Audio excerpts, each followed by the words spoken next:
नमस्कार दोस्तों, कैसे हैं आप? मैं हूँ गौरव और ये है ट्रांसफॉर्मेशंस। एयर पॉल्यूशन फिलहाल हमारे देश के सामने कितनी बड़ी चुनौती है, कितना इंपॉर्टेंट मुद्दा है, ये सब आप जानते ही हैं। और एक रिसेंट रिपोर्ट से हमें देखने को भी मिला कि सिर्फ और सिर्फ दिल्ली एनसीआर या आसपास के लोकेशंस की ही समस्या नहीं है, जबकि Rajasthan, Madhya Pradesh, Himachal Pradesh, Punjab, Uttar Pradesh, Maharashtra as well as Orissa तक भी ये समस्या है। और तमाम ऐसा कोई भी एक तरीके से राज्य या कोई भी ऐसा क्षेत्र नहीं है जहाँ एयर एयर क्वालिटी इंडेक्स ठीक हो या ओवरऑल सिचुएशन कंडीशन ठीक हो। इस बारे में सुबह शाम आप प्रिंट मीडिया में, सोशल मीडिया में या इन यूट्यूब इन्फ्लुएंसर्स कर दो या और भी सोशल मीडिया इन्फ्लुएंसर्स हैं या जो इन सब एरिया में रिसर्च करते हैं, प्रिंट मीडिया में अपना ओपिनियन लिखते हैं, रिफ्लेक्शंस के रूप में आपके न्यूज़पेपर्स में अपने विचार लिखते हैं और चीज़ों को इम्प्रोवाइज़ करने के लिए अपने विचार बताते रहते हैं। बट ओवरऑल जो आप निष्कर्ष पाते हैं वो कहीं न कहीं ज़ीरो ही पाते हैं। क्योंकि आप जानते हैं कि देश में electoral as well as political democracy है और कोई भी बड़ा चेंज या कोई भी ऑन ग्राउंड चेंज तभी हो सकता है जब राज्य स्तर की सरकारें या केंद्र स्तर की सरकारें उसके ऊपर काम करें एक्टिव वे में और जो उनका प्रॉपर एक सेटअप है उसके थ्रू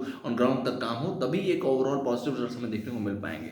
आज ऐसा भी देखा गया कि जो सरकार है उसको घेरने का काम करते हैं विपक्ष। फिलहाल देश में जो विपक्ष पॉलिटिकल पार्टी है वो कांग्रेस है और इस बारे में वो कहते हैं या अपने पार्लियामेंट के सेशन के दौरान जो रिसेंटली विंटर सेशन चल ही रहा है उसके बारे में भले प्रियंका गांधी ने या overall leader of opposition Rahul Gandhi ने भी इन सब चीज़ों के ऊपर चर्चा उठाई और ऐसा बोला कि हम चाहते हैं कि पॉल्यूशन के ऊपर बातचीत हो या ओवरऑल इन सब चीज़ों का निष्कर्ष निकले या एम्प्लॉयमेंट या अनएम्प्लॉयमेंट का जो देश है उसके पूरे देश में जो इशू है उसके ऊपर बातचीत हो। पर एक और इशू ऑफ कंसर्न ये भी है कि जहाँ पे कांग्रेस या कह सकते हैं विपक्षी पॉलिटिकल पार्टियों की सरकारें हैं, जैसे कि कर्नाटका में कांग्रेस की सरकार है, हिमाचल में है, उसके अलावा झारखंड में अलायंस के साथ है और भी तमाम राज्यों में उनकी अलायंस की सरकारें हैं।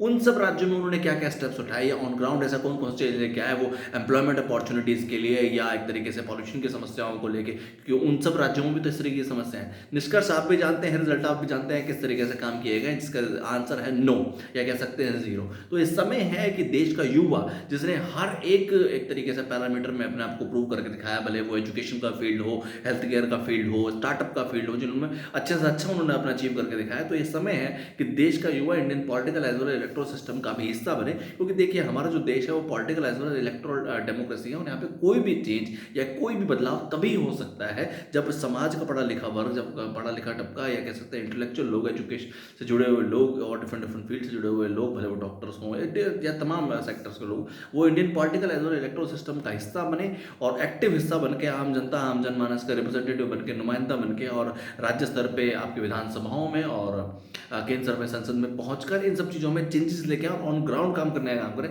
तभी इन सब चीज़ों में हम ब्रॉडर रिजल्ट देख सकते हैं। अदरवाइज ये वही का वहीं रह जाएगा। जय हिंद, जय भारत।